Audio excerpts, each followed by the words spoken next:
Okay, we're going to continue the reading called the Life of David through the Psalms by Alexander Maclaren. This is the 11th chapter, The King Continued. The years will become in the historical books, categorized mainly by three events, namely the bringing up of the ark to the newly-born city of David, Nathan's prophecy of the perpetual dominion of his hosts, and his victories over the surrounding nations. The three hinges of the narrative are all abundantly illustrated in the psalm. As to the first, we have relics of the joyful ceremonial connected with it in two psalms, the 15th and the 24th, which are singularly alike not only in substance but in manner, both being thrown into a highly dramatic form by question and answer. This particularity, this particularity, as we shall see, is one of the links of a connection which united them with the history, as given in the book of Samuel, 2 Samuel 6. From that record, we learn that David's first thought after he was from the city that king over all Israel was enthronement in his recently captured city of the long forgotten ark. That wearable symbol of the presence of the true king and passed through many vicissitudes since the days when it had been carried around the walls of Jericho, superstitiously borne into battle as if it were a mere magic plaything by men whose hearts were not right with God, the presence which they had invoked because the Rome became the Rome, and Israel was shattered. When the ark got taken, on the battlefield for Aphek, it has been carried in triumph through Philistine cities and sent back in dismay.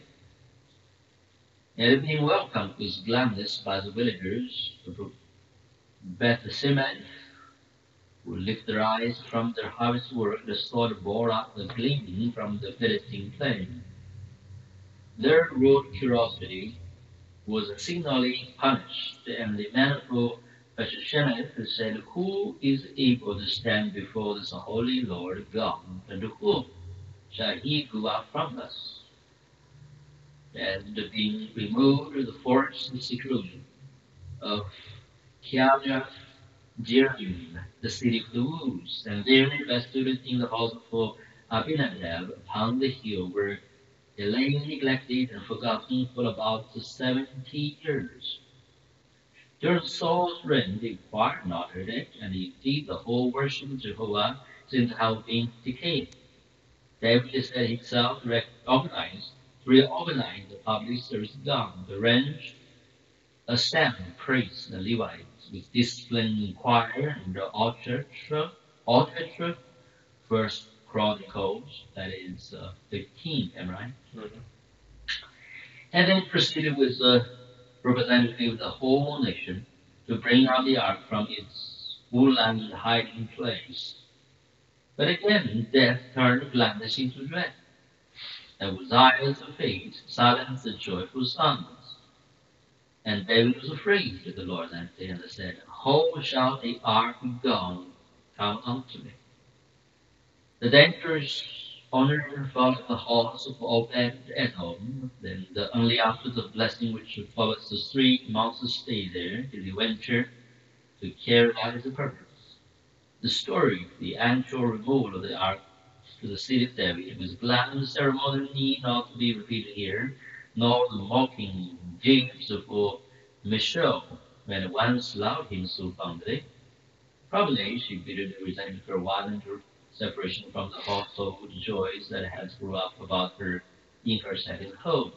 Probably the woman with a hand teraphim among her furniture cared nothing for the ark of God. Probably, as she grew older, her character and hardened in his life, so become like her father's in his measureless pride, in his half dread, half hatred of David, and all these motives together all are woven into her sarcasm. Tongues for tongues. The husband feels that the wife is in hard for partition of the fallen house of father, and despiser the Lord his worship. His word covers, hates with scorn, reflame his flame with anger and rebuke, and so with it too, and it being so tender in the old days, power forever. The one doubtful act that is stained his accession was quickly avenged. Better for both that he had never been rent from the unstable, loving husband than follow her weeping, and was driven back by a single word, flung at him by Abner as if he had been a dog, and the heels, and Samuel 3:16. The gladness and triumph, the awe and the memories of victory which cluster around the dread symbol of the presence of the Lord hosts are wonderfully expressed in the choral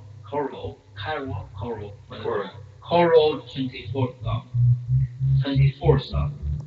It divided into two portions, which Everald regard as being originally two independent compositions. They are, however, all corresponding both in form and substance. In each we have question and answer, as in Psalm 15, which belong to the same period. The first half replies to the question, who shall ascend the hill of the Lord, and who shall stand in his holy place? The echo of the terror-struck explanation of the people of Bethlehem already quoted. The answer is a description of the men who dwell with God. The second half deals with the correlative inquiry, who is the King of glory? And describes the God who comes to dwell with men. He corresponds in substance, though not in form, with David's source when Uzziah died. Insofar as it regards God as drawing near to the worshippers, rather than the worshippers drawing near to Him, both portions are united by a real internal connection in that they set forth a mutual approach to God and man, which leads to communion, and thus constitutes the true house of an inseparable whole. Most expositors recognize a choral structure in the song, as in several others to this date. It would be natural and powerful the reorganization of the public musical service.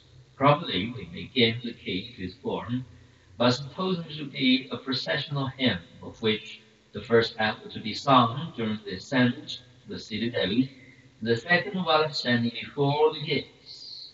With them to fancy the long line of worshippers climbing the rocky, steep hillside to the ancient fortress so recently worn, the Levites bearing the ark and the glad multitude streaming along behind them.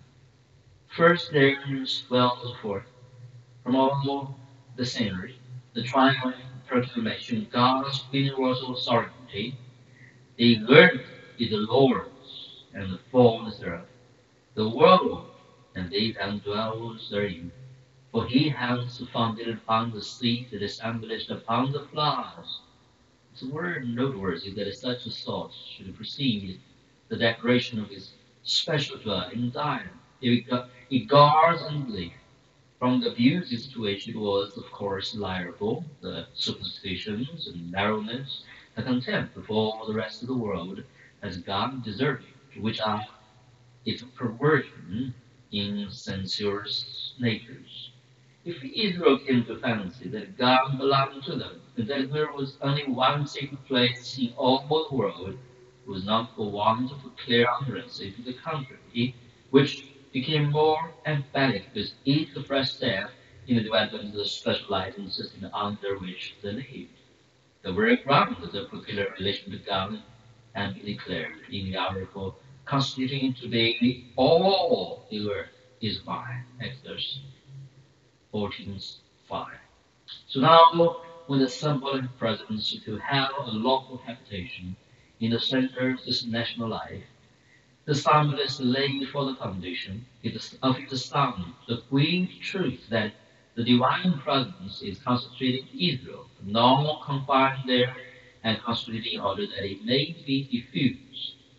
The glory, the light, the bare top of Zion lies on all the hills, and it who dwells between the cherubim dwells in all the world, which is continual presence filled with its fullness, and upholds above the floods.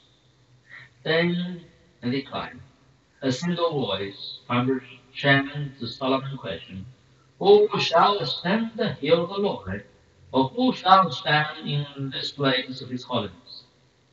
And the full-tuned answer falls to the men who shall dwell with God in verse which begin indeed with stringent demands for absolute purity, for wonderfully trained tune, and in once into gracious assurance that the clear swing that the moral nature which faithful God's presence is God's gift, the clean-handed, the pure-hearted, who have not lifted out his soul to vanity, nor sworn deceitfully. There is eternal law which nothing can ever alter. And to abide with God, a man must be like God, the law, the new covenant, and of the old. Blessed are the pure in heart, for they shall see God. But this required impossible fulfillment is not all. If it were, the climb procession by the stop. But on up and up they rise, and once again the sun bursts forth in deeper and more helpful words. He shall receive the blessing from Jehovah, and righteousness from the God of the salvation. And that righteousness which he who honestly attempts to comply with such requirements will soon find that it does not possess. It is to be received from above, not elaborated from within. It is a gift from God, not product of man's toils. God will make us pure, that we may dwell with him. Nor is this all. The condition of receiving such a gift has been already partially set forth in the preceding clause, which seemed to require righteousness to be possessed as a preliminary to receiving it.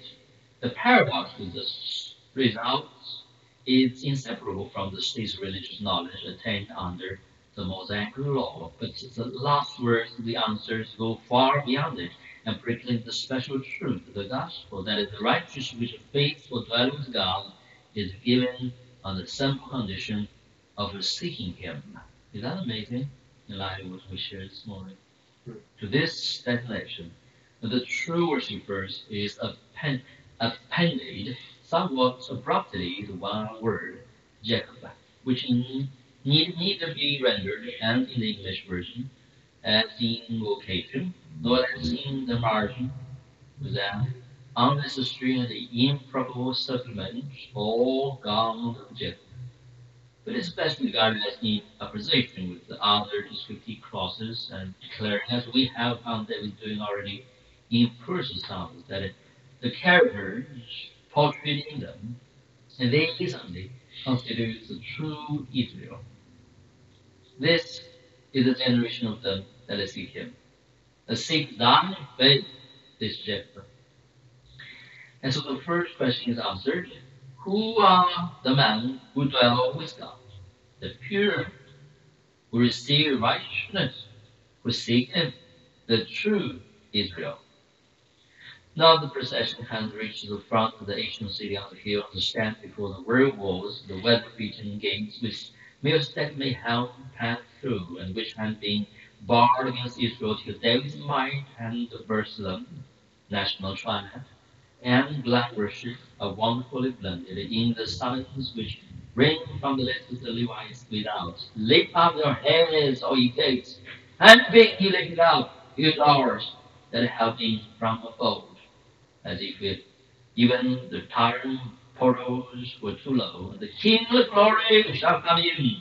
For the force in that name here in this early Son of the King, who clearly recognizes his own derived power and the real monarch to whom he is but the shadow representative. The newly conquered city is summoned to meet the true conqueror and sovereign who from the ark which was emphatically named the glory. in whose train the earthly king follows as the subject and the worshipper. Then, with wonderful dramatic force, a single voice from within the ball gates us like some super superstitious wonder, suspicious water. Let's see, like a present word, nice, like some suspicious water. Who then is the king of glory? With what shall the proud, confident, triumphant memories of 100 register for the proud's many voice in the answer, Jehovah, strong and mighty, Jehovah, strong, mighty, mighty battle. That's shouting, right? So, that's like in the gates, period, right? So it's the one after. Hey, Joy! Is that amazing? That's wonderful, that is. I like his depiction here. How we relate the reluctance to the agonistic world to yield to Israel and Israel's king is representing the reputation, flesh in the form, slightly more expressive ignorance and adoption. In answer to the reiterated summons, who is it? Then the King of Glory? With what deepened intensity of triumph, there prowls horrors deep, the pearl shout, the Lord of hosts! He the King of Glory! And maybe, dramatized out, I guess. Maybe in real fashion, who knows?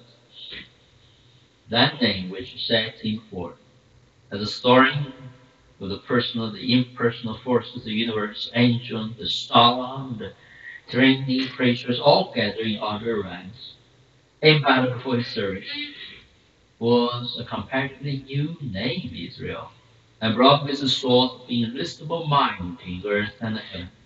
He crushed like a catapult against the ancient gates that then proclaimed the all-important name of the God who dwelt with men. They breathed back on their bronzen hedges, and the ark of the Lord enters into his rest. The others are footnotes here.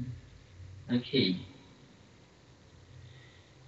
No, that's that. So today.